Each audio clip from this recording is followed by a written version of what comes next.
വചനാഗ്നി വചനാഗ്നി ആത്മാവിൽ അഭിഷേക വചനാഗ്നി വചനാഗ്നി വചനാഗ്നി ആത്മാവിൽ അഭിഷേക വചനാഗ്നി ദേശങ്ങൾ രാജ്യങ്ങൾ ഗോത്രങ്ങൾ വംശങ്ങളെങ്ങും അറിയട്ടെ വചനാഗ്നി ദേശങ്ങൾ രാജ്യങ്ങൾ ഗോത്രങ്ങൾ വംശങ്ങളെങ്ങും പടരട്ടെ വചനാഗ്നി വചനാഗ്നി വചനാഗ്നി ആത്മാവിൽ അഭിഷേക വചനാഗ്നി വചനാഗ്നി വചനാഗ്നി ആത്മാവിൽ അഭിഷേക വചനാഗ്നി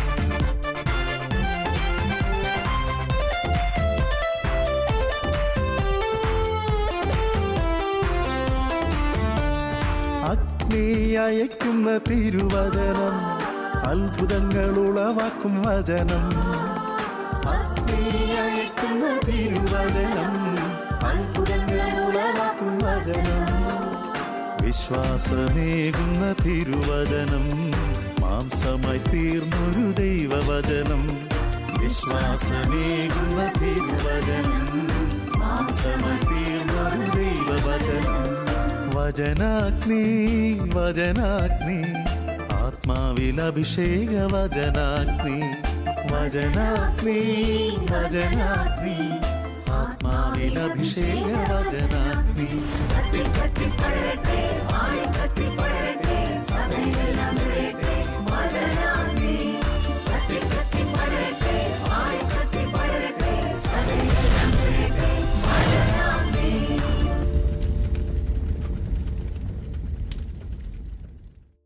ഈശോയിൽ പ്രിയ ശാലോം പ്രേക്ഷകർക്ക് കോട്ടയം തൂവാനീസ ഒരുക്കുന്ന വചനാഗ്നി പ്രോഗ്രാമിലേക്ക് ഈശോയുടെ നാമത്തിൽ ഹൃദ്യമായ സ്വാഗതം. പ്രിയപ്പെട്ട ദൈവമക്കളെ, ഒരു നിമിഷം ശാന്തമായി പ്രാർത്ഥിക്കാം. കണ്ണുകളടയ്ക്കാം. കാരുണ്യവാനായ ദൈവമേ, സ്നേഹനിധിയായ ഞങ്ങളുടെ പിതാവേ, നിങ്ങളുടെ നാമത്തിൽ ഞങ്ങൾ ഒരുമിച്ച് പ്രാർത്ഥിക്കുന്നു. ഈ നിമിഷങ്ങളെ ഏറ്റെടുക്കണമേ, അനുഗ്രഹിക്കണം. സ്വർഗീയമായ എല്ലാ വരദാനങ്ങളാലും ഞങ്ങളെ സമ്പന്നരാക്കണമേ. ദൈവകൃപയാൽ ചുലിപ്പിക്കണമേ. വചനം പ്രഘോഷിക്കാൻ എളിയദാസനെ വചനം കേൾക്കുവാനും അതനുസരിച്ച് ജീവിതത്തെ ക്രമീകരിക്കുവാനും എൻ്റെ പ്രിയപ്പെട്ട മക്കളെയും അവിടുന്ന് അഭിഷേകം ചെയ്യണം. പരിശുദ്ധാത്മാവേ നിറയണമേ. പരിശുദ്ധാത്മാവേ ഞങ്ങളെ നയിക്കണമേ. പരിശുദ്ധാത്മാവേ ഞങ്ങളുടെ ശുശ്രൂഷകളെ ഏറ്റെടുക്കണം. പരിശുദ്ധമേ, മാലാഖമാരെ, വിശുദ്ധരെ, സ്വർഗം മുഴുവനുമേ ഞങ്ങൾക്ക് വേണ്ടി പ്രാർത്ഥിക്കണം. Praise the Lord. Hallelujah. വചനത്തിന്റെ വിത്ത് വിതയ്ക്കാൻ പോകാം, സ്നേഹത്തിന്റെ കതിരുകൾ കൊയ്യാൻ പോകാം.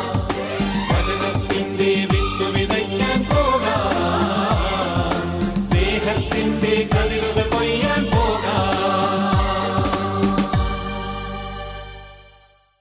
പ്രിയപ്പെട്ട സഹോദരീ സഹോദരന്മാരെ, നാം ഇന്ന് ചിന്തിക്കുന്ന വിഷയം കർത്താവിൻ്റെ യുദ്ധവും ദൈവമക്കളുടെ സ്വസ്ഥതയുമെന്ന്. ദൈവമക്കൾ സ്വസ്ഥരായിരിക്കുമ്പോഴാണ് കർത്താവ് സത്യത്തിൽ യുദ്ധം ചെയ്യുന്നത്. ദൈവജനത്തോടൊപ്പം യുദ്ധം ചെയ്യുന്ന ഒരു കർത്താവിനെ എന്നതിനേക്കാൾ ഉപരിയായി ദൈവജനത്തിൻ്റെ മുമ്പിൽ നിന്ന് യുദ്ധം ചെയ്യുന്ന ഒരു കർത്താവിനെയാണ് പഴയ നിയമത്തിൽ നാം കാണുന്നത്. ജനത്തിനു മുമ്പേ പോകുന്ന കർത്താവിൻ്റെ ശക്തി. ഞാൻ നിനക്ക് മുമ്പേ എൻ്റെ ദൂതനെ അയക്കുമെന്ന് പറഞ്ഞുകൊണ്ട് അബ്രാഹത്തെയും പൂർവ്വപിതാക്കന്മാരെയും വഴി നയിച്ച ദൈവത്തിൻ്റെ അത്ഭുതകരം. ഈ അത്ഭുതകരം ഇന്നും നമ്മുടെ മേൽ അവിടെ നയിക്കുന്നുണ്ട്. നമുക്ക് മുമ്പേ പോകാൻ അവിടുത്തെ നമ്മൾ അനുവദിക്കുന്നില്ല എന്നതാണ് സത്യം. കാരണം നാം കർത്താവിനെ വിളിച്ചപേക്ഷിക്കുന്നുണ്ട്, പ്രാർത്ഥിക്കുന്നുണ്ട്. പക്ഷേ കർത്താവിൻ്റെ കയ്യിലേക്ക് യുദ്ധം വിട്ടുകൊടുക്കാൻ നമ്മൾ ആരും തയ്യാറാകുന്നില്ല. യുദ്ധം നമ്മുടെ കയ്യിൽ തന്നെ നിൽക്കുക. അതിൻ്റെ നിയന്ത്രണം നമ്മുടെ കയ്യിൽ തന്നെയാണ്. കർത്താവിനെ നിയന്ത്രണം ഏൽപ്പിക്കുന്നില്ല. പ്രിയപ്പെട്ടവരെ, പുറപ്പാടിൻ്റെ പുസ്തകത്തിൽ 14-ാം അധ്യായത്തിൽ ഇസ്രായേൽ ജനം ഈജിപ്തിൽ നിന്ന് മരുഭൂമിയിലേക്ക് ദൈവത്തെ ആരാധിക്കുവാനായി പുറപ്പെട്ടു കഴിഞ്ഞപ്പോൾ വലിയ ഒരു പ്രതിസന്ധിയിലെത്തി നിൽക്കുകയാണ്. പിന്നാലെ പാഞ്ഞു വരുന്ന ഫറവോയുടെ സൈന്യം, മുമ്പിൽ ചെങ്കടൽ വൻമതിൽ പോലെ നിൽക്കുന്നു. എങ്ങോട്ട് പോകും? ഇസ്രായേൽ ജനത്തിനോ അവരെ നയിക്കുന്ന മോശയ്ക്കോ ഒരു ഉത്തരവും കിട്ടാത്ത അവസ്ഥ. ഈ ഒരു സാഹചര്യത്തിൽ ഇസ്രായേൽ ജനം മോശയ്ക്കെതിരെ പിറുപിറുക്കുകയാണ്. ഈ മരുഭൂമിയിൽ കിടന്ന് ചാകാനാണോ നീ ഞങ്ങളെ അവിടുന്ന് കൊണ്ടുവന്നത്? ഇതിലും ഭേദം ഈജിപ്തുകാരുടെ മർദ്ദനമായിരുന്നു. അവിടെ ഞങ്ങൾക്ക് പഞ്ഞമില്ലായിരുന്നു, അടിമവേല ചെയ്ത് ജീവിക്കുന്നതായിരുന്നു ഇതിലും ഭേദം എന്ന് പറഞ്ഞുകൊണ്ട് മോശയ്ക്കെതിരെ പിറുപിറുക്കുന്ന സ്വന്തം ജനത്തിൻ്റെ മുമ്പിൽ മോശയും നിസ്സഹായനായി. മോശ കർത്താവിൻ്റെ അടുക്കിലേക്ക് തൻ്റെ വേദനകൾ മുഴുവൻ സമർപ്പിച്ചിട്ട് തിരിച്ചു വന്ന ഇസ്രായേൽ ജനത്തോട് പറഞ്ഞു, നിങ്ങൾ ഭയപ്പെടാതെ ഉറച്ചു നിൽക്കുവിൻ. നിങ്ങൾക്ക് വേണ്ടി ഇന്ന് കർത്താവ് ചെയ്യാൻ പോകുന്ന രക്ഷാകൃത്യം നിങ്ങൾ കാണും. ഇന്ന് കണ്ട ഈജിപ്തുകാരെ ഇനിമേൽ നിങ്ങൾ കാണുകയില്ല. കർത്താവ് നിങ്ങൾക്ക് വേണ്ടി യുദ്ധം ചെയ്തുകൊള്ളും. നിങ്ങൾ ശാന്തരായിരുന്നാൽ മതി. കർത്താവ് നിങ്ങൾക്ക് വേണ്ടി യുദ്ധം ചെയ്തുകൊള്ളും. നിങ്ങൾ ശാന്തരായിരുന്നാൽ മതി. കർത്താവിൻ്റെ യുദ്ധത്തെ തകർത്ത് കളയുമാറ് എതിർ ചിന്തകൾ കൊണ്ട്, നിരാശ മനോഭാവം കൊണ്ട് ഇസ്രായേൽ ജനം പരസ്പരം പഴിചാരിയപ്പോൾ മോശ പറഞ്ഞ വാക്കുകൾ പ്രിയപ്പെട്ട സഹോദരീ സഹോദരന്മാരെ നമ്മുടെ ജീവിതത്തിലേക്കും സ്വീകരിക്കണം. നിങ്ങൾ ശാന്തരായിരിക്കുക. കർത്താവ് നിങ്ങൾക്ക് വേണ്ടി യുദ്ധം ചെയ്തുകൊള്ളും. എന്താണിനി കർത്താവ് നിങ്ങൾക്ക് വേണ്ടി ചെയ്യാൻ പോകുന്നതെന്ന് നിങ്ങൾ കാണും. ഇതൊരു ഉറച്ച വിശ്വാസിയുടെ വിശ്വാസദാർഢ്യത്തിൽ നിന്നുണ്ടാകുന്നതാണ്. അവൻ്റെ മനസ്സ് ചഞ്ചലമാകുന്നില്ല, അവൻ സ്വസ്ഥനാണ്. കർത്താവ് ചെയ്തുകൊള്ളും. ചെങ്കടലിൻ്റെ മുമ്പിൽ, ഫറവോയുടെ സൈന്യത്തിൻ്റെ ആക്രമണത്തിനു മുമ്പിൽ പതറാതെ, പകച്ചുപോകാതെ ശാന്തമായി നിൽക്കുന്ന ഒരു ജനനേതാവിൻ്റെ വിശ്വാസത്തിന് മുമ്പിൽ, ശാന്തതയ്ക്ക് മുമ്പിൽ ദൈവത്തിൻ്റെ യുദ്ധം അരങ്ങേറുകയാണ്. പിന്നീട് നമ്മൾ കാണുന്നത് ഫറവോയുടെ സൈന്യത്തിന് ഇസ്രായേൽ ജനത്തെ കാണാൻ കഴിയാത്ത വിധം അവരുടെ മുമ്പിലും ഇസ്രായേലിൻ്റെ പുറകിലും വലിയൊരു മേഘം വന്ന് മൂടി. ഇരുട്ട് നിറഞ്ഞൊരവസ്ഥയിലായി. മോശ കടലിന് മേലെ കൈനീട്ടിയപ്പോൾ രാത്രി മുഴുവൻ ശക്തമായ കിഴക്കൻ കാറ്റ് വന്ന് കടലിനെ പിറകോട്ട് മാറ്റി. കടൽ വരണ്ട ഭൂമിയായി. ദൈവത്തിൻ്റെ യുദ്ധം ഇങ്ങനെയാണ്. ജനം ശാന്തമായപ്പോൾ ദൈവം മേഘമായി കിഴക്കൻ കാറ്റായും തൻ്റെ യുദ്ധം നടത്തുകയാണ്. ഈ പ്രപഞ്ചത്തെയും അതിലുള്ള സകല സൃഷ്ടി ചരാചരങ്ങളെയും നിയന്ത്രിക്കുന്ന സർവശക്തനായ ദൈവം സർവശക്തനാണെന്നും ദൈവത്തിന് അസാധ്യമായിട്ട് ഒന്നുമില്ല എന്നും വിശ്വസിക്കാൻ കഴിയുന്ന ശാന്തത എവിടെയുണ്ടോ അവിടെ ദൈവം പ്രവർത്തിക്കും. ഈ ശാന്തതയുണ്ടാകാൻ പ്രിയപ്പെട്ട ദൈവമക്കളെ പ്രാർത്ഥിക്കണം. അസ്വസ്ഥതകൾ വെടിയണം, ടെൻഷൻ ഉപേക്ഷിക്കണം, ആകുലത കളയണം. ശാന്തമാവുക, ദൈവത്തെ അറിയുക. തുടർന്ന് നമ്മൾ കാണുന്നത് വരണ്ട ഭൂമിയിലൂടെ എന്നവണ്ണം ഇസ്രായേൽ ജനം മറുകരയെത്തുന്നു. അപ്പോൾ മേഘം മാറുന്നു. ഫറവോയുടെ സൈന്യം ഇസ്രായേലിനെ പിന്തുടരുന്നു. അവർ വെള്ളത്തിൽ നശിക്കുന്നു. ഇത് ദൈവം നടത്തിയ ഇസ്രായേൽക്കാരുടെ ജീവിതത്തിലെ അവിസ്മരണീയമായ ഒരിടപെടലാണ്, യുദ്ധമാണ്. ഹബക്കൂക്ക് പ്രവാചകന്റെ പുസ്തകം 1-ാം അധ്യായം അതിൻ്റെ 5-ാമത്തെ തിരുവചനത്തിൽ നമ്മൾ ഇപ്രകാരം കാണുന്നുണ്ട്: ജനതകളെ നോക്കി വിസ്മയഭരിതരാകുവിൻ. പറഞ്ഞാൽ ആരും വിശ്വസിക്കാത്ത ഒരു കാര്യം ഈ നാളുകളിൽ കർത്താവ് നിങ്ങളുടെ ഇടയിൽ ചെയ്യാൻ പോകുന്നു. പറഞ്ഞാൽ ആരും വിശ്വസിക്കാത്ത കാര്യം നമ്മുടെ ഇടയിൽ ചെയ്യാൻ കഴിയുന്നൊരു കർത്താവുണ്ടെന്നും ആ കർത്താവിൻ്റെ കരം കുറുകിപ്പോയിട്ടില്ലെന്നും അവിടുത്തേക്ക് ബലഹീനതയില്ലെന്നും അവൻ ശക്തനാണെന്നും അവൻ അസാധ്യമായതൊന്നുമില്ലെന്നും വിശ്വസിക്കാൻ പ്രിയപ്പെട്ടവരെ നമുക്ക് കഴിയണം. എങ്കിൽ മാത്രമേ അവിടുത്തെ ശക്തി നമ്മുടെ ജീവിതത്തിൽ പ്രകടമാവുകയുള്ളൂ എന്നതാണ് സത്യം. Price the lord. ഹല്ലേലൂയ. യേശുവേ നന്ദി, യേശുവേ സ്തുതി. ഇസ്രായേൽക്കാരുടെ ജീവിതത്തിൽ വീണ്ടും നമ്മൾ കാണുന്നുണ്ട്. ജോഷുവയുടെ പുസ്തകത്തിൽ 3-ാമത്തെ അധ്യായത്തിൽ യോർദാൻ കിടക്കുന്ന രംഗം. അവിടെ ജോഷുവയ്ക്ക് ദൈവം കൊടുക്കുന്ന നിർദ്ദേശങ്ങൾ അതേപടി പാലിച്ചുകൊണ്ട് കർത്താവിൻ്റെ വാഗ്ദാന പേടകം വഹിച്ചുകൊണ്ട് പുരോഹിതന്മാർ മുമ്പേ പോകുന്നു. പുരോഹിതന്മാരുടെ പാദം ജലത്തിൽ സ്പർശിച്ച നിമിത്തം അവരുടെ ഉള്ളങ്കാൽ ജലത്തെ സ്പർശിച്ചപ്പോൾ ജലത്തിൻ്റെ ഒഴുക്ക് നിലയ്ക്കുകയാണ്. ആ ഒഴുക്ക് നിലച്ചപ്പോൾ യോർദാൻ നദിക്ക് മധ്യേ ഒരു ഉണങ്ങിയ പാത ദൈവം ക്രമീകരിക്കുകയാണ്. ഇസ്രായേൽ ജനം വരണ്ട നിലത്തുകൂടെ യോർദാൻ അക്കരെ കടന്നു. ഈ യോർദാൻ അക്കരെ കടന്നപ്പോൾ പിന്നീട് ഗിൽഗാലിലേക്കും ജെറീക്കോയിലേക്കുമൊക്കെ കടക്കേണ്ടി വരുന്ന സന്ദർഭങ്ങളിലൊക്കെ ഇസ്രായേലിനെ വ്യക്തമായി ബോധ്യപ്പെടുത്തുന്നുണ്ട്. അവരുടെ കഴിവ് കൊണ്ടല്ല, അവരുടെ കരബലം കൊണ്ടല്ല, അവരുടെ സൈന്യബലം കൊണ്ടല്ല, പ്രത്യുത കർത്താവിൻ്റെ കൃപാ കടാക്ഷത്താലാണ്, കർത്താവിൻ്റെ ഇടപെടലിനാലാണ് അവർ വിജയം നേടിയതെന്ന്. ജെറീക്കോ പട്ടണത്തിലേക്ക് ജനക്കൂട്ടം ആർത്തിരമ്പി കയറാനിട വന്നത് എങ്ങനെയാണ്? ദൈവം കൊടുത്ത നിർദ്ദേശമനുസരിച്ച്. ദൈവം പറഞ്ഞതുപോലെ 7 ദിവസങ്ങൾ കാഹള ധ്വനി മുഴക്കി ദൈവസ്തുതികൾ ഉരുവിട്ട് ദൈവമഹത്വം വെളിപ്പെടുത്തിയപ്പോൾ അതിലൂടെയാണ് അവർ ജെറീക്കോയിലേക്കും പിന്നീട് ആയി പട്ടണം പിടിച്ചെടുക്കലിലേക്കുമൊക്കെ വിജയം നേടുന്ന ഒരു ജനതയായി അവർ മാറിയത്. പ്രിയപ്പെട്ട സഹോദരീ സഹോദരന്മാരെ, നമ്മളും ഇസ്രായേൽ ജനത്തെ പോലെ ഒരു തീർത്ഥാടക സമൂഹമാണ്. സ്വർഗത്തെ ലക്ഷ്യമാക്കി, സ്വർഗമാകുന്ന കാനാൻ ദേശം ലക്ഷ്യമാക്കി നാം മുന്നോട്ട് പോകുമ്പോൾ നമുക്കുമുണ്ട് ഈ ജീവിതത്തിൽ നമ്മുടേതായ ചില ചെങ്കടലുകൾ, ചില ജോർദാൻ നദികൾ, ചില ജെറീക്കോ പട്ടണങ്ങൾ, ചില മതിലുകളൊക്കെ.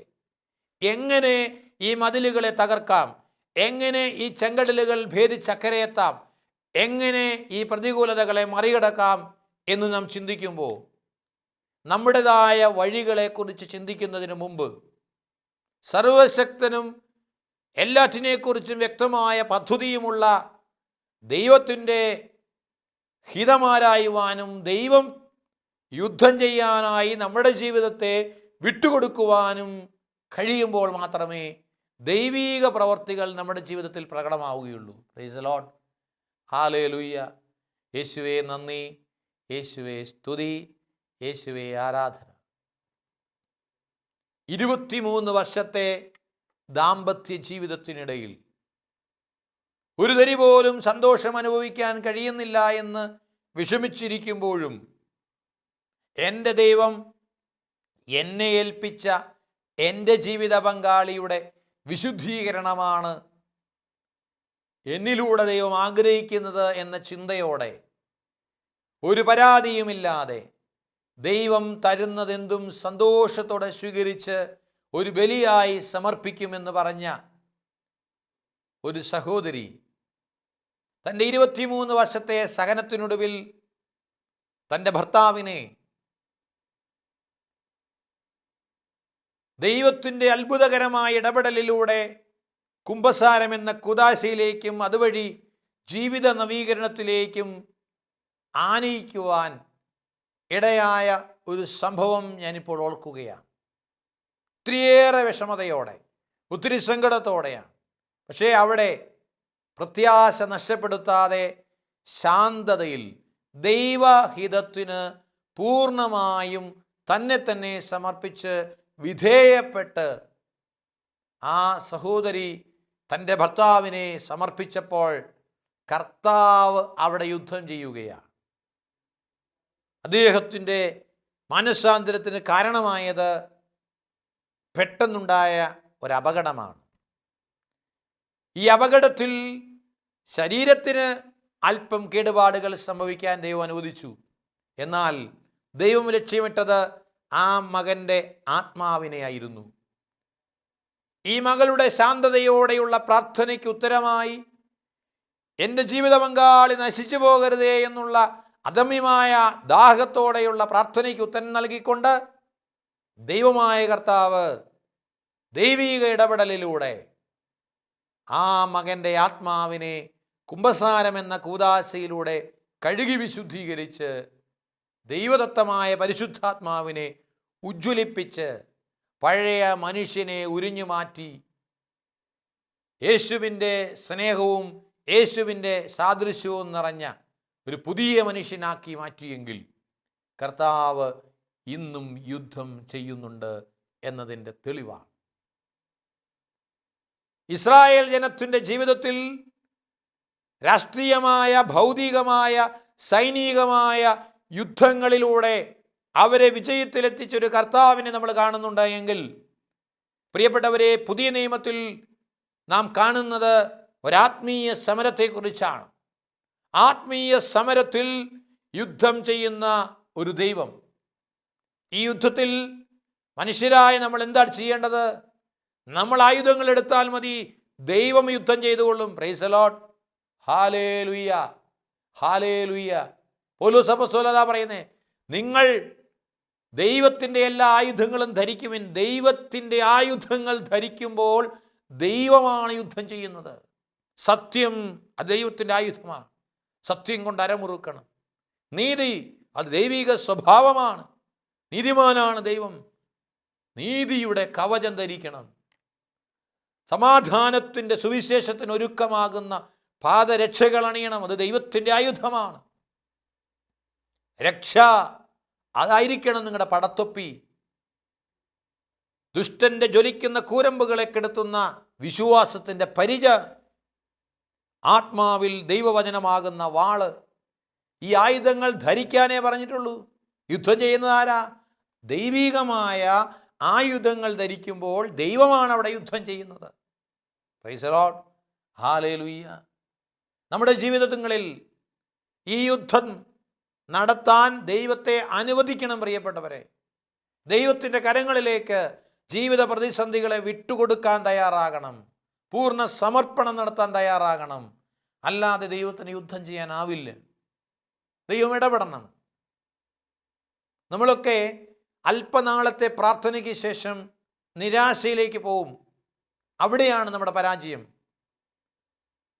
ദൈവത്തിൻ്റെ ശക്തമായ കരത്തിൻ കീഴിൽ താഴ്മയോടെ നിൽക്കുക. അവിടുന്ന് തക്ക സമയത്ത് നിന്നെ ഉയർത്തിക്കൊള്ളും. നിങ്ങളുടെ ഉത്കണ്ഠകളെല്ലാം അവിടുത്തെ ഏൽപ്പിക്കുക. എന്തെന്നാൽ അവിടുന്ന് നിന്റെ കാര്യത്തിൽ ശ്രദ്ധാലുവാണ്. നമ്മുടെ കാര്യത്തിൽ ശ്രദ്ധാലുവായ ഒരു ദൈവമുണ്ടെന്നുള്ള ചിന്ത ഒരിക്കലും നഷ്ടപ്പെട്ടു പോകരുത്. നമ്മളെക്കാൾ അധികമായി നമ്മളെക്കുറിച്ച് വിചാരമുള്ള ഒരു ദൈവം. ആ ദൈവത്തെക്കുറിച്ചുള്ള നമ്മുടെ വിചാരം നഷ്ടപ്പെടാതിരുന്നാൽ, ആ ദൈവത്തിലുള്ള ആശ്രയത്വം നഷ്ടപ്പെടാതിരുന്നാൽ അവൻ നമ്മളെ സഹായിക്കും. വരുന്ന ദുരിതങ്ങളെല്ലാം സ്വീകരിക്കുക. ഞെരുക്കുന്ന ദൗർഭാഗ്യങ്ങളിൽ ശാന്തത വെടിയരുത്. എന്തെന്നാൽ സ്വർണം അഗ്നിയിൽ ശുദ്ധി ചെയ്യപ്പെടുന്നത് പോലെ കർത്താവിന് സ്വീകാര്യരായ മനുഷ്യരോ സഹനത്തിൻ്റെ ചൂളയിലാണ് ശുദ്ധി ചെയ്യപ്പെടുന്നത്. നിങ്ങൾ കർത്താവിനെ ആശ്രയിക്കുക, അവിടുന്ന് നിങ്ങളെ സഹായിക്കും. കർത്താവിൻ്റെ ദൂതൻ ദൈവഭക്തരുടെ ചുറ്റും പാളയമടിച്ച് സംരക്ഷിക്കുന്നു. കർത്താവ് എത്രയോ നല്ലവനെന്ന് രുചിച്ചറിയുവിൻ. പാളയമടിച്ച് ദൂതരെ വിട്ട് സംരക്ഷിക്കുന്ന ഒരു കർത്താവിൻ്റെ ചുറ്റിലും തൻ്റെ ദൂതരെ നിയോഗിച്ചിട്ടുണ്ടെന്നുള്ള ബോധ്യമില്ലായ്മ നമ്മുടെ ഈ ലോക ജീവിതത്തിൻ്റെ നിരാശയ്ക്ക് പ്രധാനപ്പെട്ടൊരു കാരണമാണ്. പ്രത്യാശ നമ്മെ നിരാശരാക്കുന്നില്ല. എന്നാൽ നമുക്ക് നൽകപ്പെട്ടിരിക്കുന്ന പരിശുദ്ധാത്മാവിലൂടെ ദൈവത്തിൻ്റെ സ്നേഹം നമ്മുടെ ഹൃദയങ്ങളിലേക്ക് ചൊരിയപ്പെട്ടിരിക്കുന്നു. അതുകൊണ്ട് പ്രിയപ്പെട്ട സഹോദരങ്ങളെ, ദൈവത്തിൻ്റെ ശക്തി നമ്മുടെ ജീവിതങ്ങളിൽ വെളിപ്പെടട്ടെ. പൂർണ്ണമായും ആ ശക്തിയും മഹത്വവും ഏറ്റുപറഞ്ഞുകൊണ്ട് ദൈവത്തിൽ അർപ്പിക്കുക. ഇന്ന് നീ നേരിടുന്ന പ്രതിസന്ധി എന്തുമായിക്കൊള്ളട്ടെ.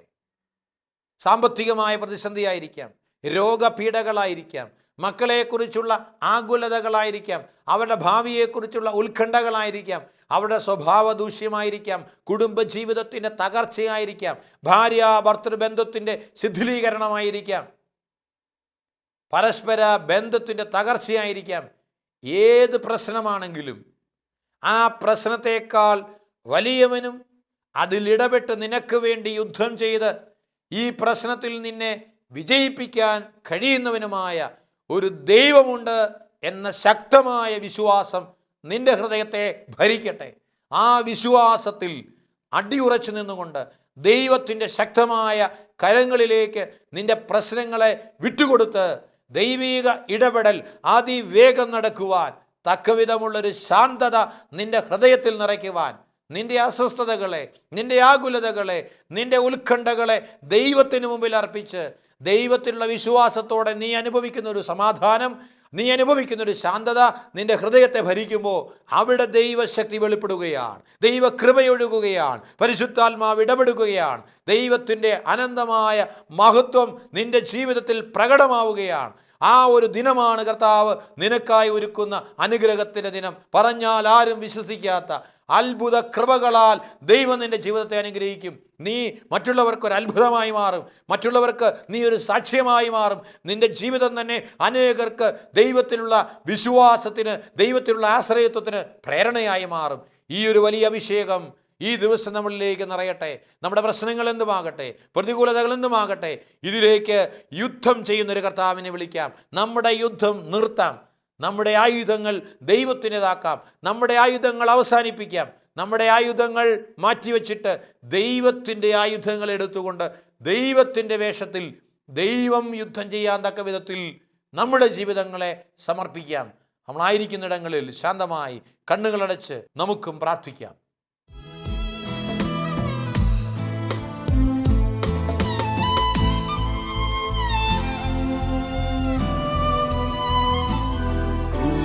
കണ്ടു ഞാൻ നിൻ സ്നേഹത്തെ, ആഴമാർന്ന നിൻ മഹത്യാഗത്തെ. ക്രൂശിൽ കണ്ടു ഞാൻ നിൻ സ്നേഹത്തെ. കാരുണ്യവാനും അനുഗ്രഹദായകനും ഞങ്ങൾക്ക് വേണ്ടി യുദ്ധം ചെയ്യുന്നവനുമായ കർത്താവേ, സൈന്യങ്ങളുടെ ദൈവമായ കർത്താവേ, അങ്ങേ ഞങ്ങൾ ആരാധിക്കുന്നു. അങ്ങയുടെ മഹത്വം ഞങ്ങൾ ഏറ്റുപറയുന്നു. അങ്ങ് സർവശക്തനാണ്, അങ്ങേക്ക് അസാധ്യമായതൊന്നുമില്ല. ഞങ്ങളുടെ ഉത്കണ്ഠകളാണ്, ആകുലതകളാണ് ഞങ്ങളുടെ ജീവിതത്തിലുള്ള അങ്ങയുടെ ഇടപെടലിനുള്ള തടസ്സമെന്ന് തിരിച്ചറിഞ്ഞുകൊണ്ട് അതെല്ലാം അങ്ങേക്ക് ഏൽപ്പിക്കുന്നു. യുദ്ധം ചെയ്യണ കർത്താവേ, വിജയം നൽകുന്ന യോദ്ധാവേ, അവിടുന്ന് ഇറങ്ങി വരണമേ. ദൈവികായുധങ്ങൾ ഞങ്ങളെ ധരിപ്പിക്കണമേ.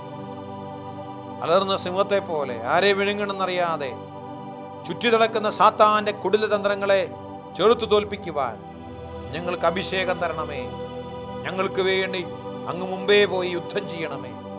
ശത്രുക്കൾ ഞങ്ങളെ പിന്തിരിഞ്ഞോടുന്നതിനിടയാകുന്ന വിധത്തിൽ ഞങ്ങളെ അഭിഷേകം ചെയ്യണമേ, ശക്തിപ്പെടുത്തണമേ. കരമുയർത്തി സ്തുതിക്കട്ടെ. ഹല്ലേലൂയ. യേശുവേ, ആരാധന, ആരാധന, ആരാധന, ആരാധന, ആരാധന. ദൈവമഹത്വം വെളിപ്പെടട്ടെ, ദൈവകൃപയൊഴുകട്ടെ, അഭിഷേകം നിറയട്ടെ. ആത്മാവിനാൽ ഞങ്ങൾ ശക്തി പ്രാപിക്കട്ടെ, വിടുതൽ പ്രാപിക്കട്ടെ. യേശു നാമത്തിൽ അത്ഭുത കൃപകളാൽ നിറയട്ടെ. എല്ലാ ആകുലതകളും വിട്ടുമാറട്ടെ. ജീവിത പ്രതിസന്ധികളിൽ തളരാതെ ദൈവത്തിൻ്റെ ശക്തമായ കരം ഞങ്ങളുടെ മേലുണ്ടെന്നുള്ള വിശ്വാസത്തിൽ ആഴപ്പെടുവാൻ കൃപയൊഴുകട്ടെ, കൃപയൊഴുകട്ടെ, കൃപയൊഴുകട്ടെ. ഹല്ലേലൂയ, ഹല്ലേലൂയ, ഹല്ലേലൂയ. ശ്രീ ആരാധന, ആരാധന, ആരാധന, ആരാധന, ആരാധന, ആരാധന. ഹല്ലേലൂയ, ഹല്ലേലൂയ, ഹല്ലേലൂയ, ഹല്ലേലൂയ, ഹല്ലേലൂയ, ഹല്ലേലൂയ, ഹല്ലേലൂയ. യേശുവേ നന്ദി, യേശുവേ സ്തുതി, യേശുവേ ആരാധന. യേശുവിൻ്റെ നാമത്തിൽ പ്രാർത്ഥിക്കുന്നു. യേശുവിൻ്റെ കുരിശിനാൽ മുദ്രയിട്ട് പ്രാർത്ഥിക്കുന്നു. യേശുവിൻ്റെ തിരുരക്തത്താൽ കോട്ട കെട്ടി പ്രാർത്ഥിക്കുന്നു.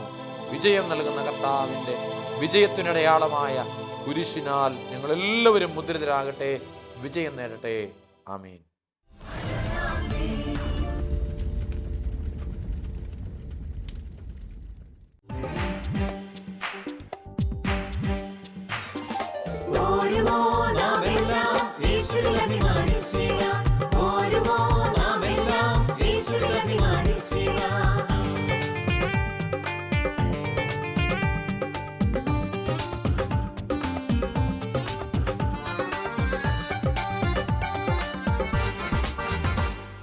നമ്മുടെ നാഥൻ ഒലിവുമലയിൽ അന്ന് നൽകിയ മിഷൻ